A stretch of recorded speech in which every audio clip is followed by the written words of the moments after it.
It started with code, then came the coins, the hype, the headlines. And before anyone could blink, a handful of names were running billions through a system barely anyone understood. Some stayed grounded, others crashed in flames. These are the stories behind the faces that changed crypto forever. Vitalik Buterin's story doesn't read like a typical tech billionaire narrative. Born in 1994 in the small Russian town of Kolomna, he moved to Canada with his family at 6. From the start, he stood out. He was the kind of kid who not only understood complex math but also found patterns and logic where others saw noise. In the 3rd grade, he was placed in a gifted program where his ability to process numbers and abstract concepts made him seem almost out of place among his peers. Buterin wasn't loud or showy, he was just always thinking. Deeply, constantly, and usually about systems. He first heard about Bitcoin in 2011 when he was 17. His father, a software developer, introduced him to the concept. And Buterin quickly fell down the rabbit hole. At first, he was skeptical. Why would a digital currency have any value? But the more he read, the more it clicked. Not just the money part, he got interested in the philosophy behind it. Decentralization, transparency, independence from traditional banks. He started writing for Bitcoin magazine not long after, and earned a bit of Bitcoin for his work, which gave him first-hand experience with how the network functioned. But he saw something missing. Bitcoin was built to do one thing, move money, but he wondered why it couldn't do more. In 2013, at just 19, he published the white paper that would become Ethereum. Unlike Bitcoin, Ethereum was meant to be a platform, a kind of digital foundation where developers could build all kinds of decentralized apps or smart contracts without needing their own blockchain from scratch. It wasn't just about sending currency, it was about creating new digital economies. Ethereum launched in 2015, and over the next few years, it exploded. By 2021, the value of ETH, Ethereum's token, had grown enough to make Buterin the youngest crypto billionaire in the world at age 27. But despite the wealth, he's avoided the flashy lifestyle that many others in the space lean into. He sold off large amounts of crypto when it spiked, partly to avoid holding too much power over the system he helped build. He's donated millions to causes ranging from COVID-19 relief in India to anti-aging research, quietly supporting projects without trying to score headlines. He still dresses like a college student, speaks with a thoughtful but slightly awkward cadence, and rarely plays into the hype around crypto. If anything, he seems uncomfortable with it. Buterin isn't chasing fame, he's chasing ideas and trying to stay out of the way as they grow beyond it. While Buterin's journey showcases what can happen when intellect meets timing and stays grounded, not everyone in crypto has followed the same path. Some used it to build more than networks, they built empires. Sam Bankman-Fried wasn't just another guy in tech, he came from a family of Stanford law professors and graduated from MIT with a degree in physics. He didn't waste time climbing a corporate ladder, he started out at Jane Street, a trading firm known for its fast-paced, data-driven style. That's where he learned how to move money and think fast, but even then, he had bigger ideas. In 2017, he started Alameda Research, a quantitative trading firm that played the crypto markets for profit. A couple of years later, he launched FTX, a cryptocurrency exchange aimed at being more user-friendly and transparent than what was out there. People bought into it, fast. It wasn't just retail investors. FTX pulled in institutional money and celebrity endorsements. Tom Brady signed on as an ambassador of the brand. So did Larry David, even appearing in a Super Bowl ad for the platform. Investors saw FTX as a rare mix of fast growth and technical savvy. At its peak, FTX was valued at $32 billion. Sam's personal net worth, according to Forbes, topped $26 billion. He dressed like a college kid, slept in beanbags at the office, and claimed to live on the edge of burnout for the sake of what he called effective altruism, making money to give it away. To many, it looked like the future of finance was being rewritten by a laid-back genius in shorts, but behind the surface, things didn't add up. By late 2022, it all came apart. FTX collapsed almost overnight after reports came out that billions in customer funds had been moved to Alameda Research to cover risky bets. The money wasn't just missing, it had never really been separate to begin with. As withdrawals piled up and users rushed to cash out, the company froze. Bankruptcy followed within days. Federal prosecutors moved quickly. Sam was arrested in the Bahamas and extradited to the US in 2024. He was convicted on multiple counts of fraud and sentenced to 25 years in prison. His trial didn't just focus on balance sheets, it showed how much trust had been given to a single person who seemed too smart to fail. Friends testified. Former colleagues spoke about ignored warnings. There wasn't some elaborate backdoor, just sloppy oversight and a growing pile of lies. FTX didn't just run out of money, it ran out of credibility. What makes his fall different is how fast it all happened. In just 3 years, he went from obscure trader to being compared to Warren Buffett and then to federal inmate. There were no grand escapes, no offshore exile. Just a courtroom and a lot of people wondering how they missed the signs. It wasn't about crypto being good or bad, it was about who was trusted to handle other people's money. Sam Bankman-Fried's story isn't just about cryptocurrency, it's about what happens when money moves faster than accountability. Changpeng Zhao, better known in the crypto world as CZ, built his reputation the way many tech billionaires do, by moving fast, taking big swings, and not backing down easily. Born in 1977 in Jiangsu, China, he moved with his family to Canada in the late 1980s after his father, a university professor, was exiled during the Cultural Revolution. The family settled in Vancouver, and CZ quickly learned how to navigate a new country and a new system. During high school, he worked part-time flipping burgers at McDonald's and pumping gas to help support the household. Those early jobs didn't predict what came next, but they grounded him. Before crypto, Zhao had a solid tech resume. He studied computer science at McGill University and eventually landed a role at Bloomberg, where he built systems for matching trade orders. He also worked in software for the Tokyo Stock Exchange. By mid-30s, he was well off but still relatively unknown in global finance. That changed when he stumbled across Bitcoin in 2013.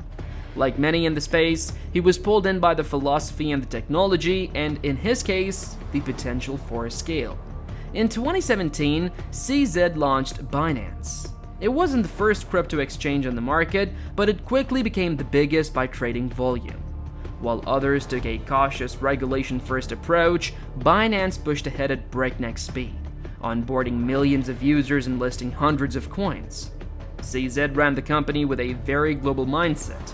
No official headquarters, remote teams, and an ability to move fast in countries with friendlier policies. At its peak, Binance was processing tens of billions of dollars in daily trades, far outpacing competitors like Coinbase. With that growth came money, massive amounts of it. By 2025, CZ's net worth was estimated at $67.2 billion, putting him among the richest people in the world. But unlike some of his peers, he didn't lean into flash. He kept a low profile, rarely wore suits, and often appeared in a simple Binance hoodie, even at major conferences. Then came the legal pressure. In 2024, after years of regulatory scrutiny, CZ faced serious charges in the US over Binance's compliance failures. The result was a $4.3 billion fine and a 4-month prison sentence.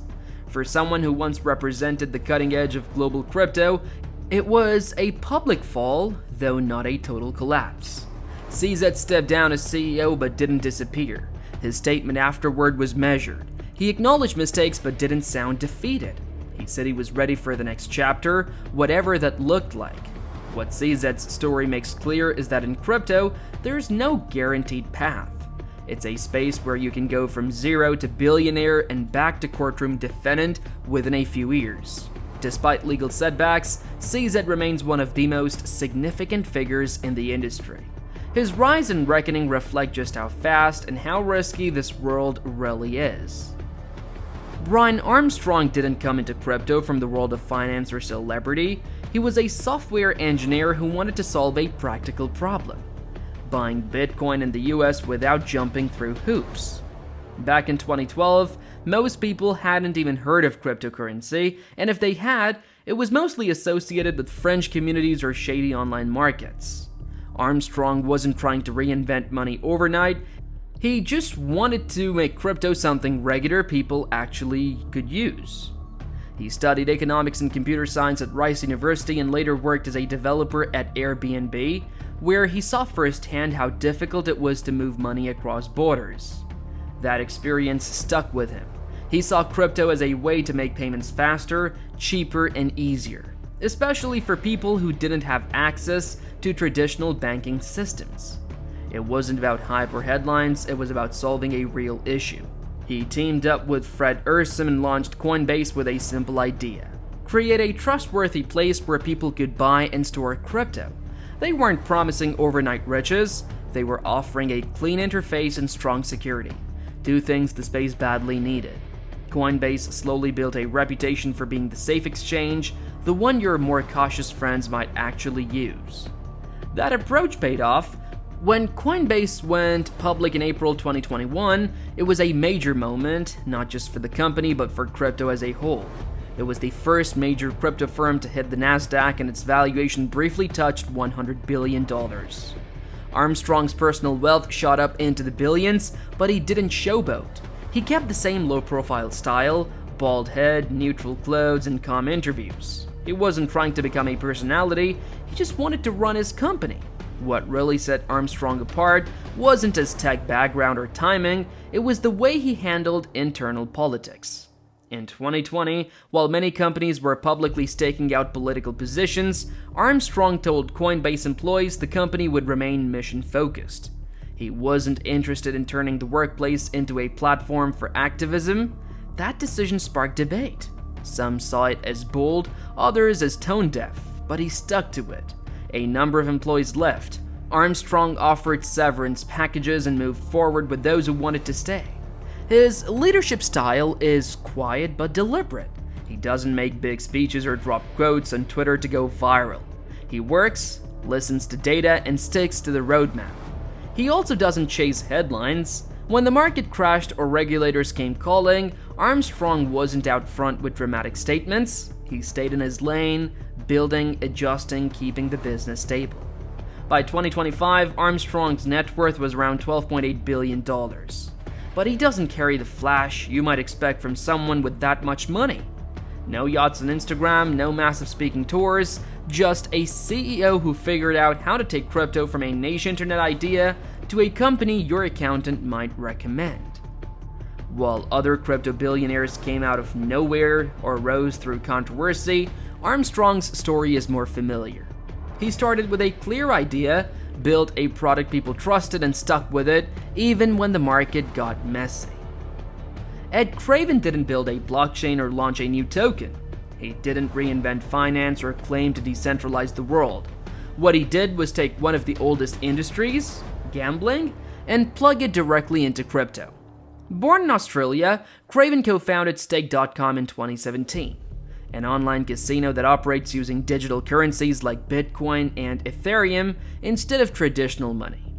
While the site might look like just another flashy betting platform on the surface, it tapped into a market that was largely overlooked at the time: crypto holders looking for entertainment, speed, and anonymity. Craven saw an opportunity in that gap. Traditional online casinos were often bogged down by banking delays, withdrawal limits, and regional restrictions.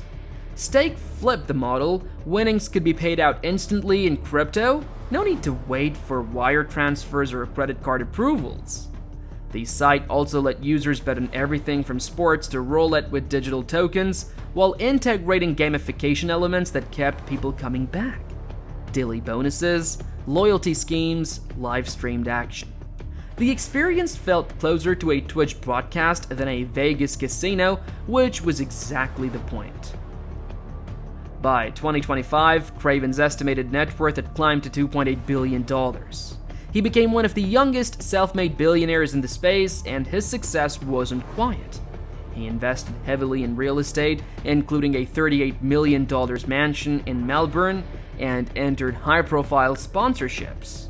Most notably, a multi-year deal with UFC that put the Stake logo on fighters' shorts and pay-per-view promos. The company also partnered with celebrities like Drake, who publicly streamed his own gambling sessions, sometimes betting millions in a single night. But Stake's growth hasn't come without issues. As the platform expanded globally, it started running into legal walls. Regulators in countries like the UK and Germany began scrutinizing crypto-based gambling, raising concerns about licensing, age verification, and cross-border money flows. In some cases and regions, Stake has been restricted or forced to change how it operates. Critics argue the site capitalizes on the gray area between crypto and regulation, and that it draws in vulnerable users under the guise of digital freedom. Craven and his team have responded by shifting operations, tightening some compliance processes, and defending the company's legitimacy. But the friction hasn't gone away. What makes Craven's story stand out is how far removed it is from the usual crypto billionaire script. He didn't build a new layer 1 blockchain or bet everything on DeFi. He saw that crypto wasn't just a financial tool, it was also a culture. People weren't just trading, they were looking for ways to spend, engage, and take risks. Stake gave them that outlet, and Craven, whether critics like it or not, was the one who built the house. His rise shows how wide the crypto space has become. It's not just traders, miners, or developers. Sometimes it's the casino owner who cashes out big. When Eric Finman bought crypto back in 2011, he wasn't making some bold prediction about the future of money. He was 12 years old, using $1,000 his grandmother had given him. It wasn't a bet on the blockchain, it was a gamble from a kid who had grown up around the internet and didn't really like school. By the time he turned 18, Bitcoin had gone from a weird internet experiment to a mainstream topic. And Finman had made over $1 million. He liked to talk about being underestimated. He wore metallic suits, posted online like someone raised on Reddit, and leaned into the role of the young tech millionaire with no filter. Some thought he was annoying, others thought he was just being honest. Either way, he didn't need a job interview again. Eddie Zillen's story is similar in age but different in tone. He started trading crypto when he was 15 and used savings from birthday checks and side gigs. He wasn't surrounded by tech people or financial mentors, he figured things out by trial and error. So, what do you think about the meteoric rises and dramatic falls of these crypto billionaires? Leave your thoughts in the comments.